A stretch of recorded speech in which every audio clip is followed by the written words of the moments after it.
Mga paps, nung diskarte nyo dito sa ganitong sitwasyon, may pick up ako dito sa isang malaking subdivision sa Las Piñas. All the way Paranaque pa to, ang laki nitong subdivision na to eh.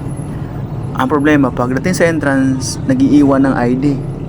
Eh syempre, di ba, hindi naman natin alam kung saan tayo lalabas ng gate kasi ang laki talaga nito. Ang laki nitong subdivision na to, maraming gate ito.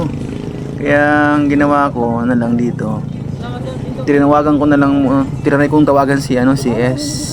So hindi rin naman sumasagot si S. Tapos nag-chat ako doon sa chat box. Medyo natagalan mag-reply si S. Buti na lang nag-reply din sa huli pero hindi sinagot yung tawag ko.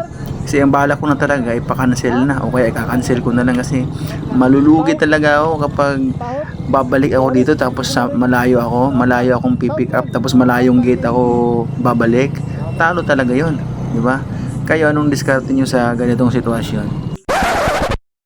Hindi ka naman tatagos sa kabilang.